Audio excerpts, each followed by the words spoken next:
Hello and welcome back to Hilltop Stovetop, the show where we're teaching you how to make great meals in an ordinary kitchen. Today we're going to be making an orange chiffon cake.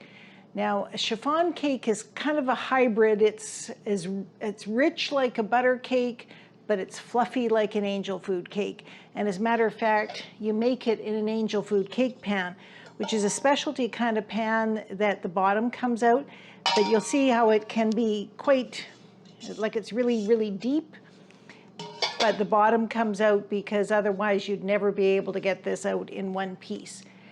Now, a chiffon cake, in my mind, is easier to make than an angel food cake. It uses all of the eggs, not just the whites. So let's get started. So we're going to start off, we've got 2 cups of flour here, and I've got 3 teaspoons of baking powder, and I'm just going to sift those things together.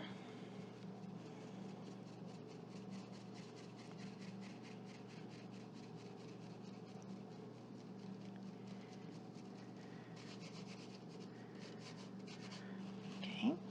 Then I'm adding in 1.5 cups of sugar. Now, a chiffon cake is a little less sweet than a butter cake might be. And then we're adding a teaspoon of salt. And we're going to mix those things up.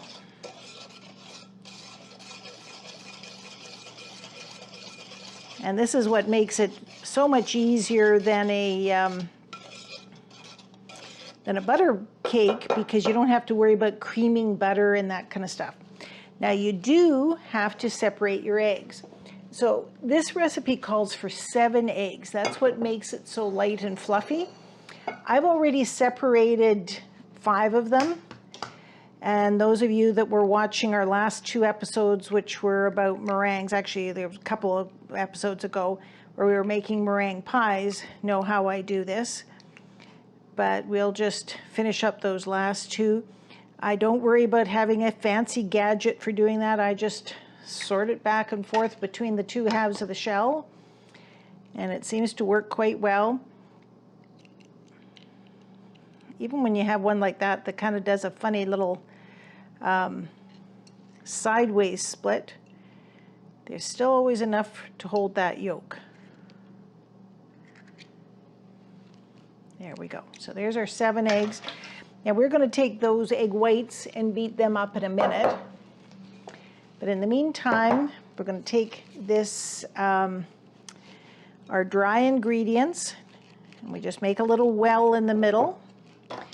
We add in the 7 egg yolks.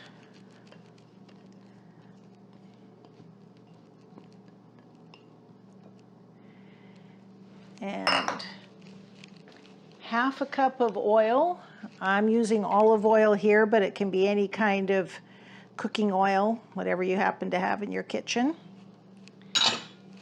And 3/4 cup of cold water. And then we're just going to mix those things together.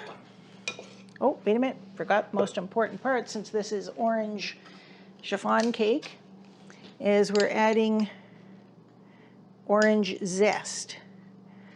So we're going to add a couple of tablespoons to the batter, and then the rest of this we're saving to put in the icing.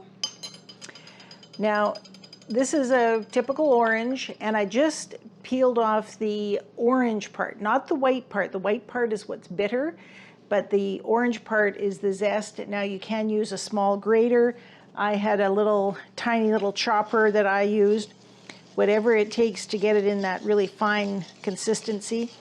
You can also buy orange zest in the spice aisle. It's kind of like a dried orange zest, but it works as well if you don't have fresh oranges. So we're just mixing all of this together. And as is typical with a cake like this, you just want to mix it just enough so that your dry ingredients are incorporated, and then you stop. Now we're going to move on to our egg whites. And we've got 7 egg whites here. And I've got my trusty mixer. And I have half of a teaspoon of cream of tartar. Now again, you'll remember from when we did the meringues, the cream of tartar helps to stabilize the egg whites when you mix them up. And we're just going to take our little mixer here and mix it up.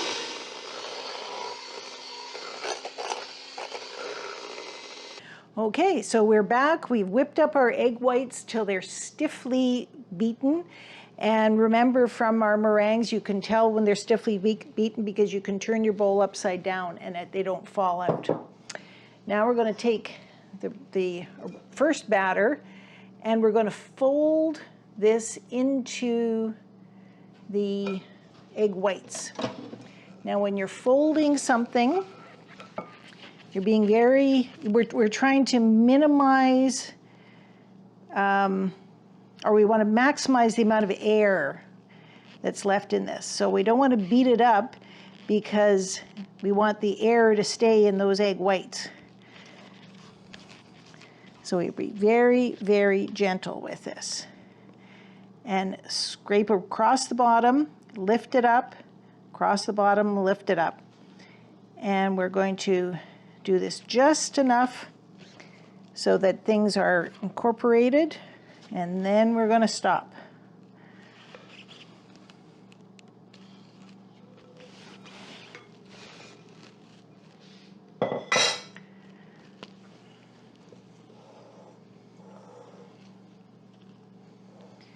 So we end up with something that's very, very fluffy and chiffon-like.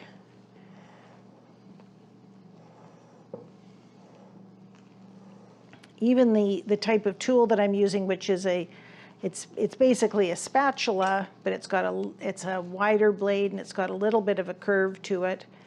That's helping to pick things up and not let too much air be deflated in this.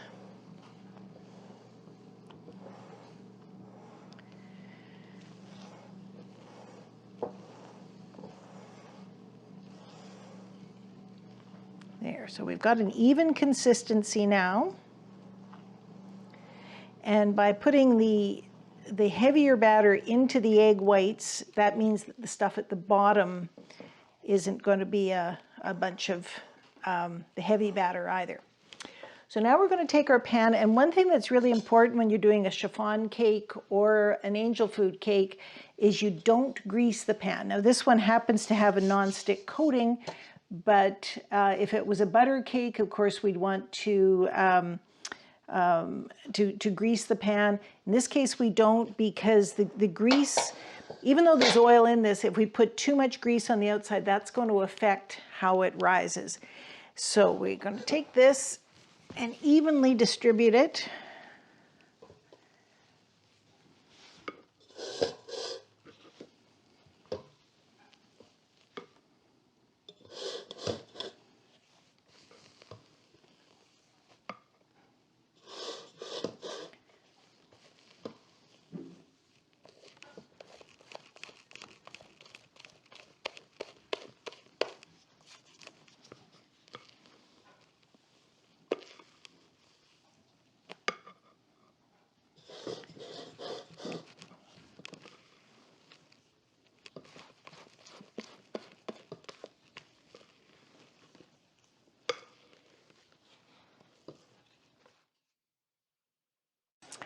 Okay, so now the next trick is to take a table knife and just run it around through there. And what that's going to do is, if by some chance we had a large air bubble, this will get rid of the large air bubbles. So we want this to be fluffy, but we also want it to be an even consistency and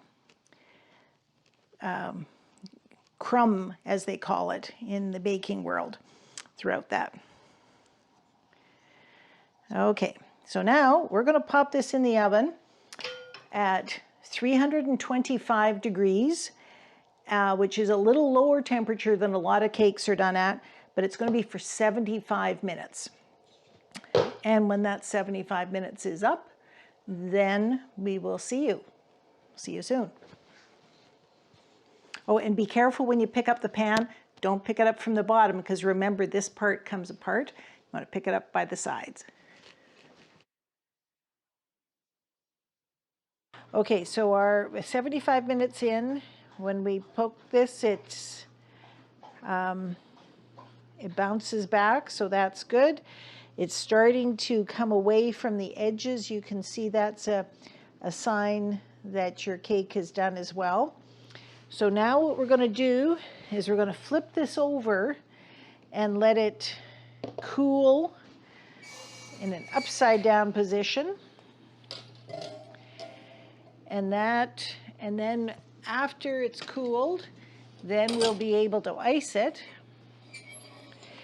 with icing that's made with the juice, that orange that I'd taken the rind off of. This is the juice from that orange, and we'll use that to make the icing for that. But first, we got to let this cool. So we're going to have a little bit of a gap here, probably at least an hour, maybe a little bit more. And that will give me a chance to take the dog for a walk, and we'll see you in a couple of minutes. Bye now. Okay, so we're about an hour and a half down the road here, and our cake has cooled. It's almost ready, so close enough that we can start working on our icing here. And just to let you know, see, it's just right up to the top of the pan, hasn't sunk on us or anything. So we're going to let that continue to cool while we mix up our icing here, which is 3 basic ingredients. We've got 1/3 cup of butter, and we have 3 cups of icing sugar, and then we've got the juice from that orange, plus we've got some more of that lemon or orange zest. So I'm just going to add in the orange zest right now. And we'll start, we're going to cream this butter together, gradually add in the icing sugar and the juice. Personally, I hate making icing, but this is one where it really needs to have this. You can't buy pre-made icing with this beautiful orange flavor.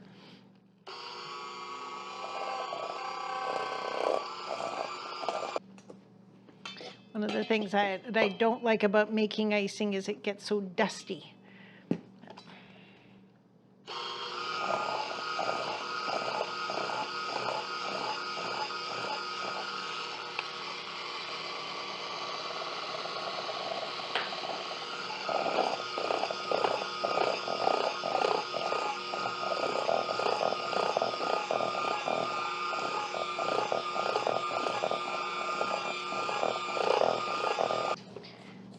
Scrape down the sides here, so we've got so we don't have any little bits of that icing sugar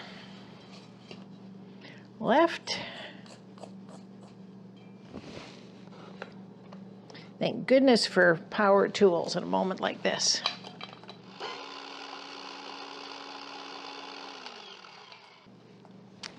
Okay, there we go. Orange buttercream frosting to go on this. And then I think it's time that we had a look at this cake. So the first thing you do is you take just a regular table knife and make sure it's one that has a long enough blade to go all the way down to the bottom. Because remember, we didn't grease this pan, so it's not going to just fall out on its own.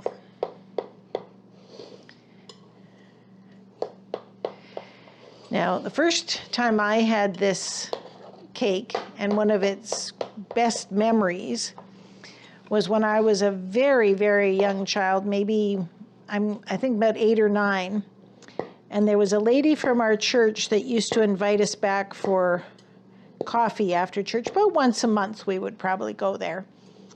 And this cake was one of her specialties.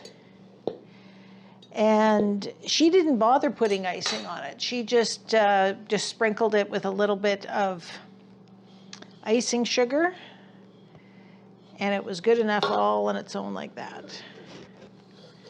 So there we go.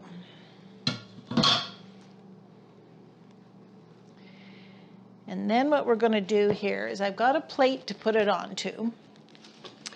And I've put some strips of wax paper on the plate. And the reason I do that is we're going to put the cake onto it, we're going to ice it, and then we'll be able to pull these out and we won't end up with a whole bunch of guckiness on the plate. It'll be a nice clean edge.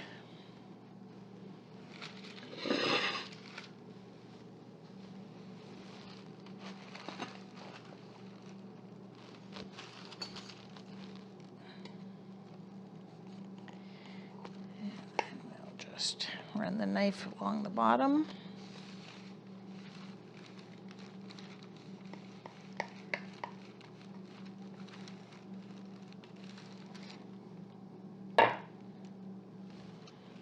There we go.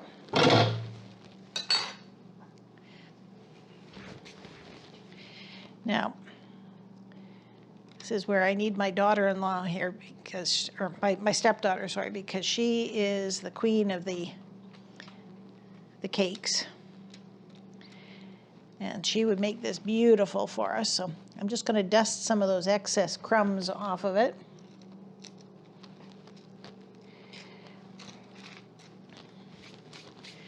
And then one other little trick that I recall is we're going to take a little bit of about half of the icing, put that on it, and in the picture in the book, it actually only has it in the top and it lets it dribble down off the side. I think that this is a little too thick to be dribbling. But what we're going to do here is we're going to just put a thin layer down and pop it in the fridge for just a few minutes, and then we'll put a second layer down.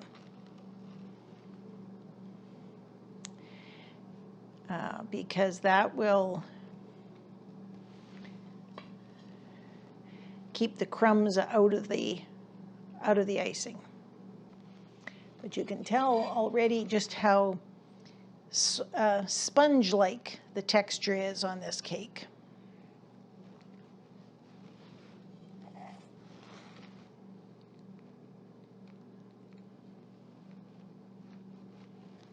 It's delicious. So I'm just going to pop this in the fridge for about 10 minutes. Then we'll do a second layer and it'll come out much smoother on that. So we'll see you in about 10 minutes or so. Okay, we're back and this has solidified a little bit more. And so I think that we'll be able to see, yes, that's a little better. Now, if you wanted to ice the whole cake, you can certainly do that, but you would need to have more icing than what I've got here to do that. So, but that's an easy enough thing to do. Like, you've got to remember, I only used one orange to make this amount of icing. So if you had like 2 or 3 oranges and a correspondingly larger amount of icing sugar, you would have enough icing to do the whole cake.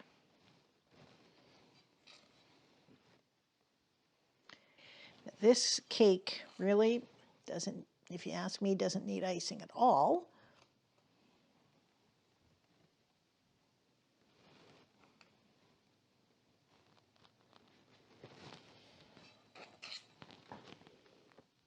This is the part where we take these things out.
I might do something a little more fancy on the sides here.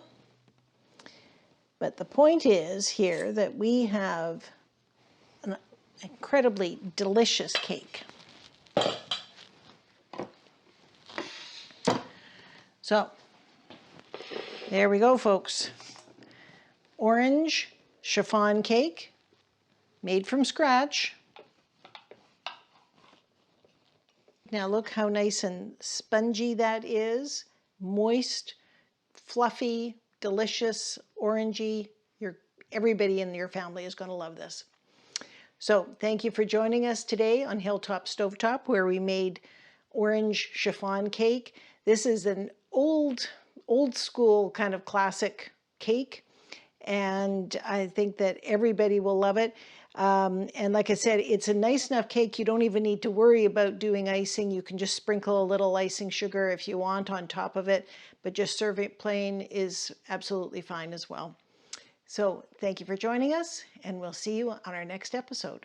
Bye-bye for now.